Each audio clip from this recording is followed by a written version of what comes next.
આજ રોજ વલસાડ સ્ટેશન અચાનક ધ્રુજી ઉઠ્યું હતું। સ્ટેશન પર આવેલા પોલીસ કોન્સ્ટેબલોને અચાનક સ્ટેશન પર જોઈ પહેલા તો કંઈ ખબર પડી ન હતી કે શું થઈ રહ્યું છે, પરંતુ જ્યારે અમદાવાદથી મુંબઈ તરફ જતી ગુજરાત એક્સપ્રેસ વલસાડ સ્ટેશન પર આવી ત્યારે બધું ચિત્ર સાફ થઈ ગયું હતું અને અચાનક સ્ટેશન પર દોડધામ શરૂ થઈ ગઈ હતી, કારણ કે સુરત રેલવેથી વલસાડ રેલવેને ફોન આવ્યો હતો કે ગુજરાત એક્સપ્રેસમાં બોમ્બ છે। પછી તો શું હતું, વલસાડ રેલવે સ્ટેશન પોલીસ કર્મીઓ અને પત્રકારોથી ભરાઈ ગયું હતું અને આશરે અઢી કલાકની જહેમત બાદ એક સૂતડી બોમ્બ પણ હાથમાં આવ્યો ન હતો।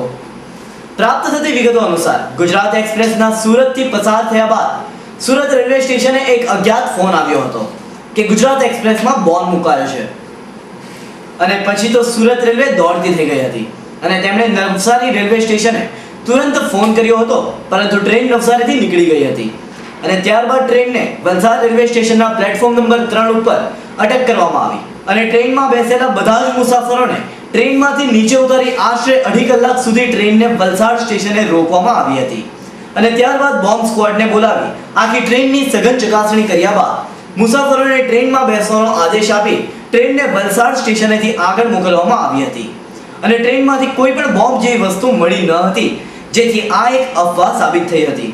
જો કે ગુજરાત એક્સપ્રેસમાં બોમ્બની અફવા વલસાડ સ્ટેશને આ બીજી ઘટના હતી અને એક આવી જ ઘટના અગસ્ત ક્રાંતિમાં પણ થઈ હતી અને ત્યારે પણ કંઈ પણ નીકળ્યું ન હતું, જેથી હવે તંત્રને હેરાન કરનારાઓ અને ખોટા ફોન કોલ કરનારાઓ તત્વને પકડી તેમના ઉપર કડક કાર્યવાહી થાય એમ લોક માંગ ઉઠી છે।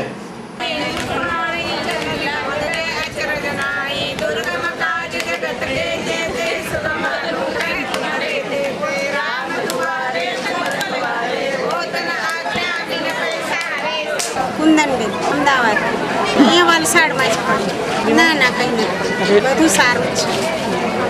અમને બરાબર 1:15 વાગે ખબર પડી। 1:15 વાગે ખબર પડી અને ખબર પડતાની સાથે તમારું સૌથી પહેલું પગલું શું હતું?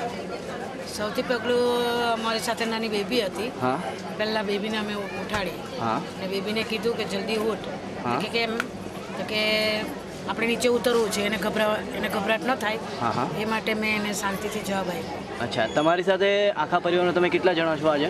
5 જણા છો અને સાથે એક નાની બેબી। ક્યાંથી બેઠા તમે? અમે અમદાવાદથી બેઠેલા। ને ક્યાં જાઓ છો? અમે વાપી જવાના।